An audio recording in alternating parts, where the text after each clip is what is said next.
आज झूठ बोलना हमारी पहचान बन चुकी है। आज बेहयाई करना मुसलमानों की एक शान हो चुकी है। मुसलमान अपनी नाकामी की वजह तलाशते हुए खानकाहों में भटकता है, मदरसों में भटकता है, आलिमों से तावीज़ात लेता है, कहता है हजरत मेरी तबाही हो गई, मेरी बर्बादी हो गई, बेटा कमा रहा है, भाई कमा रहा है, मैं कमा रहा हूँ, हम तरक्की नहीं कर रहे, हम परेशान हाल है, हमारे बच्चे क्यों मारे जाते, समाज क्यों जलाया जाता।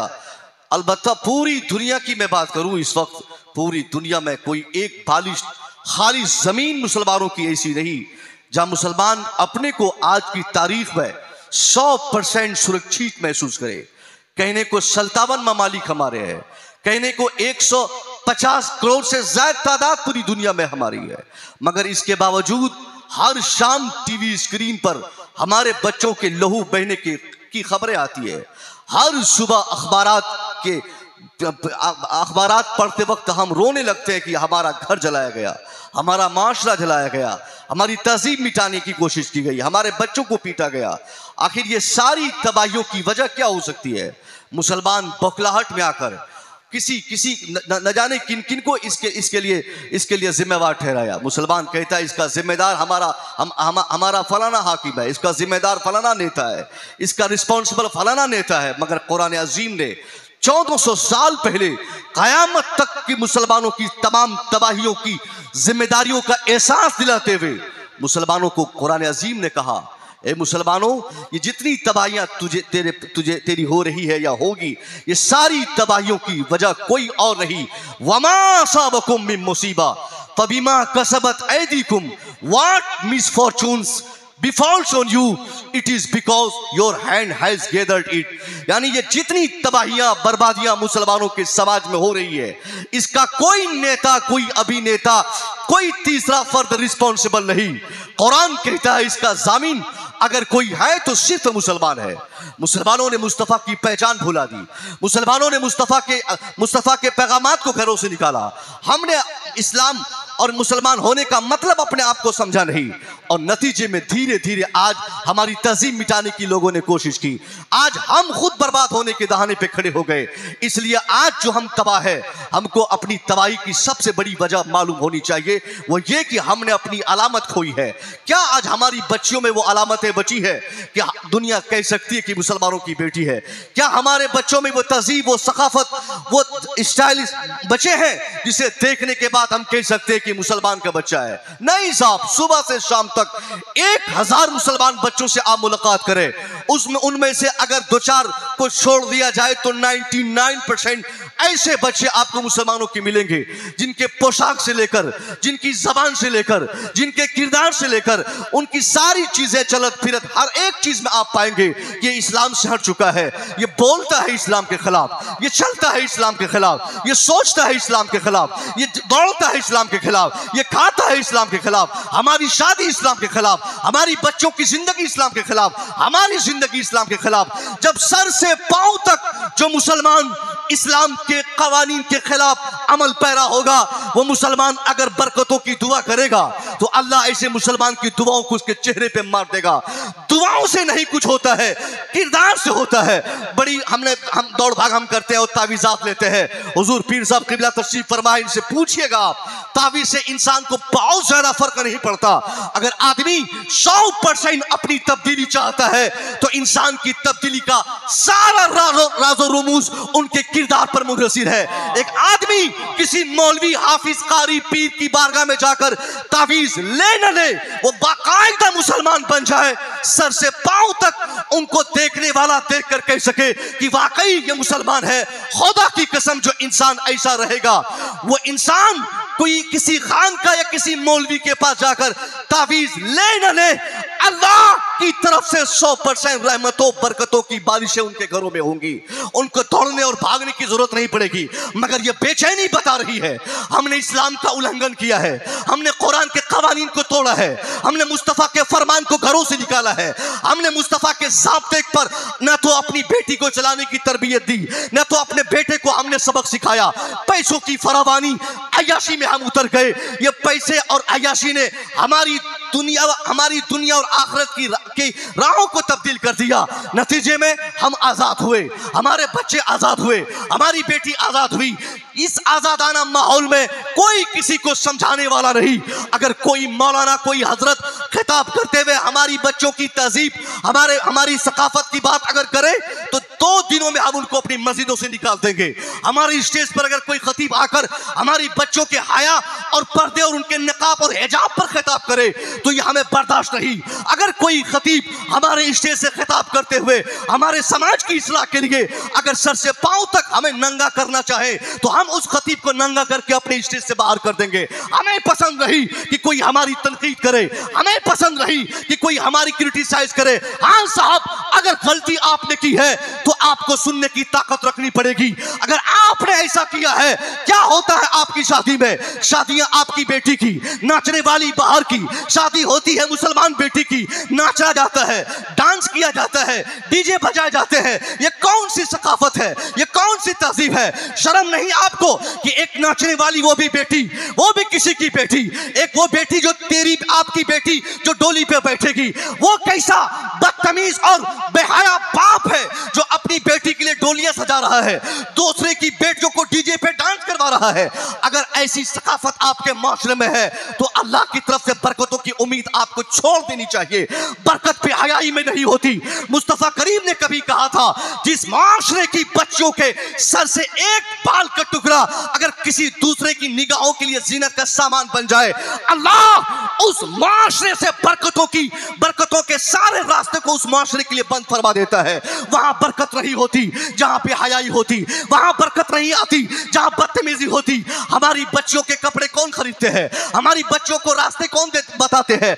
आज हमारी बच्चियां अगर मार्केट में जींस और टी शर्ट और बगैर दुपट्टे, बगैर निकाब, बगैर हिजाब की अगर बदतमीजी करते, चाट खाते, घूमते फिरते, मॉल में जाते, मेले में घूमते, झूले पे चढ़ते अगर मिलती है तो आखिर ये कौन कर रहा है? हमारी निगाहों के सामने बच्चियां ऐसी करती है, ऐसी हरकत कर देती है, मगर हमें वो ताकत और कुव्वत नहीं कि हम अपनी बेटी को मना कर सके। अरे हम कैसे मना कर सकेंगे जबकि हमने अपनी बेटी के सारे लिबास का सिलेक्शन खुद किया है। एक माँ अपनी मर्जी से बेटी के कपड़े का इंतखाब करती है। माँ की मौजूदगी में बेटी कपड़ा पहनेगी, बाप की मौजूदगी में बेटी कपड़ा पहनेगी, भाई की मौजूदगी में बेटियां बदतमीजी करेंगी, बहनें बदतमीजी करेंगी। मैं पूछना चाहता हूं, यही एक तरबियत की कमी है। हम आजाद हुए, हमने अपनी बच्चियों को आजादी का माहौल दे दिया, नतीजे में जैसी फिक्र हमारी थी वैसा ही दर्स और वही सबक हमारी बच्चियों को मिला और हमारी बच्चियां सबक पाकर आगे बढ़ती चली गई। और ये फिक्र उनके दिमाग में आ गई कि इस्लाम कुछ नहीं, कुरान कुछ नहीं, कानूनी इस्लाम कुछ नहीं, हम आजाद है, हमारा ख्याल आजाद है, हम जहां चाहे जाए, हम जो चाहे करें, हम जो चाहे बोले, हम जो चाहे पहने। नतीजे में आज क्या निकला? एक दिन बदलते बदलते ऐसी हालत आज हमारी हो चुकी है कि हमारी बच्चियां मर्जी की शादी करती है। जहां मर्जी उनकी शादी हो वो अपने से इंतखाब करेगी, अब्बा मैं इनसे शादी करूंगी। अगर बाप नहीं कराया तो बेटी खुद भागेगी। अब बेटी भागने वाले जिसके साथ भागती है, न मजहब देखती, न बिरादरी देखती, न जात पात देखती, न ऊपर देखती, न नशीब फराज देखती, न नीचे देखती, कुछ देखे बगैर चूंकि आजादी का भूत हमने अपनी बेटियों के दिमाग में बिठा दिया है। जिससे चाहे बात करे, जिसको चाहे फ्रेंडशिप में जोड़े, जिसे चाहे व्हाट्सएप करे, जिससे चाहे चैटिंग करे, कोई मना करने वाला नहीं। हमें तो साहब यहां तक की खबर सुनने को मिली है कि मां की मौजूदगी में 12 बजे रात तक एक बेटी बिंदास होकर एक बेड पर मां सोई है, उसी बेड पर जवान बेटी सोई है। तकिया एक, बेडशीट एक, बेड एक ही बिस्तर पे मां और बेटी सोई है।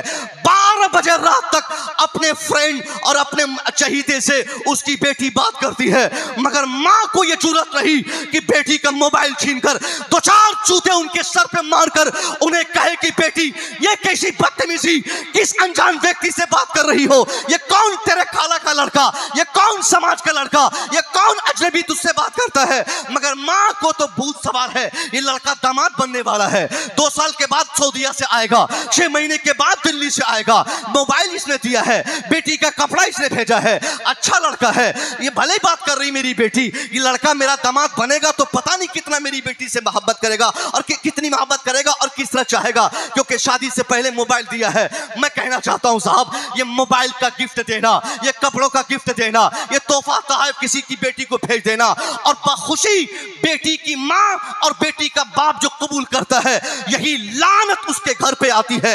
इसी नहुसत की बुनियाद पर उसकी बेटी चार दीवारी में रहने के बावजूद ज़िना जैसे बदतमीज औयात अमल को करने पर मजबूर होती है। बेटियां छलांग लगाकर दीवार तड़प के भागती है। आज हमारा माशरा लूट जाता है, मगर वो चालाक लड़का शादी करेगा सऊदीया से आने के बाद, शादी करेगा 1-6 महीने के बाद, शादी होगी ईद के बाद, मगर रमजान से पहले, मुहर्रम से पहले, 8 महीना 10 महीना पहले एक सेट कपड़ा और एक 15,000 का मोबाइल और एक सिम कार्ड उसने अम्मी जान को देके कहा कि बेटी को दीजिएगा, वक्त जरूरत मुझसे बात होगी। मगर उसकी मां को इसका अंदेशा नहीं। चालाक लड़का सिर्फ 15,000 का मोबाइल गिफ्ट करके वो अब क्या क्या बैठ के सऊदीया से जानेगा। अब वो 12 बजे रात तक मेरी बेटी से बतियाएगा, मेरी बेटी उठेगी लड़का फोन करेगा, मेरी बेटी नाश्ता पकाएगी लड़का फोन करेगा, क्या पकाई हो, क्या पकाने जा रही हो, क्या खाई हो, कहां गई थी, कहां से आई हो, बाप क्या करता है, भाई क्या करता है, मां कहां जाती है, बहन कहां जाती है, तेरे घर पे कौन आता है,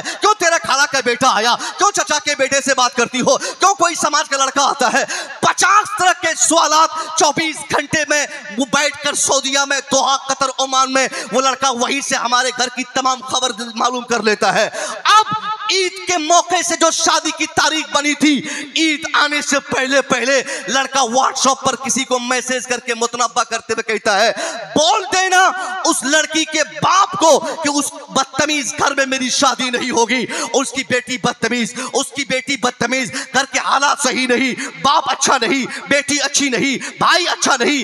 यानी मैं कहना चाहता हूं, जो रिश्ता करीब से करीब तर था कि अब वो रिश्ता अमल में आता, वो एक साथ दोनों मिल जाते, मगर एक मोबाइल लेने की बुनियाद पर, बखुशी मोबाइल का गिफ्ट कबूल करने की बुनियाद पर, मां और बाप की ढिलाई की बुनियाद पर एक अच्छा खासा रिश्ता टूट गया। हमारे घर की इज्जत तबाह हो गई, हमारे घर की इज्जत को लोगों ने जाना, तार तार हो गई इज्जत। अब शादी कैंसिल हुई। मैं पूछता हूं, कौन जिम्मेदार है इस हालत के? कौन जिम्मेदार है? वो मां जिम्मेदार है जिसकी निगरानी में एक बेटी परवरिश पाती है, वो बाप जामिन है जिसकी निगरानी में एक बेटी बड़ी होती है। मगर हमने ऐसा कभी नहीं किया। और रोना रोते हजरत दुआ कीजिएगा रिश्ता हो जाए, दुआ कीजिएगा अच्छी जगह से, कोई अच्छी जगह से कहीं से पैगाम आ जाए, बेटी की शादी करा दूं। कभी अच्छी जगह आपकी बेटी की शादी तब तक नहीं होगी जब तक आप इस्लाम के फरमुदात पे अमल नहीं करेंगे। एक छोटा सा संदेश मेरे लिए यह है, अगर आप चाहते हैं कि आप अपनी गुर्बत में भी शान बादशाहत को बरकरार रखें, तो इसके लिए कंडीशन यह है, आप गरीब है तो क्या हुआ, मजदूर है तो क्या हुआ, मुफलिस है तो क्या हुआ, खेती करते हैं तो क्या हुआ, रिक्शा चलाते हैं तो क्या हुआ, अगर कोई पैगाम लेकर आपके दरवाजे पर आता है, शादी की तारीख तय होती है, ईद बाद, कुर्बानी बाद, मुहर्रम बाद, 6 महीने बाद, साल भर बाद, 2 साल बाद, जब की तारीख बने उस तारीख को आप कबूल करें। अगर लड़का वाला आपकी बेटी को अगर मोबाइल गिफ्ट करता, खास तौर पे एक झाड़ू जोरदार तरीके से अपने दरवाजे पर उसके लिए रखिए और झाड़ू लगाकर उसको कहिए, बदतमीज इंसान भाग मेरे दरवाजे से, अरे तूने अभी बारात लेकर मेरे दरवाजे पर आया नहीं, मेरी बेटी तेरे बेटे के निकाह में गई नहीं, जब तक तू बारात लेकर नहीं आता, जब तक मेरी बेटी की शादी नहीं होती, जब तक मेरी बेटी तेरे बेटे के निकाह में न बंध जाती, तब तक मेरी बेटी तेरे बेटे का मोबाइल तो छोड़ो, एक सुई को भी अपने इस्तेमाल में नहीं ला सकती, क्योंकि बेटी मेरी गैर महरम है। मेरी बेटी तेरे बेटे से कैसे बात करेगी? किसी एक बेटे वाले से अगर आपने धमकाकर ये पैगाम देकर आपने दरवाजे से भेज दिया, मुमकिन है सामने वाला वक्त का मुखिया हो, वक्त का इंजीनियर हो, बड़ा डॉक्टर हो, बड़ा पैसे वाला हो, उससे कोई मतलब नहीं। अब वो बेचैन होकर घर में बिस्तर पे पड़ा रहेगा, 24 घंटा उसका दिमाग यही कहेगा, अब मैं कोई दूसरी जगह अपने बेटे की शादी और पैगाम लेकर नहीं जाऊंगा, शादी का पैगाम नहीं दूंगा। अब मुझे अगर शादी करनी है तो उसी झोपड़पट्टी में रहने वाली वही बाज़मीर और बाहया खातून से मेरे बेटे की शादी होगी। ये कब होगा?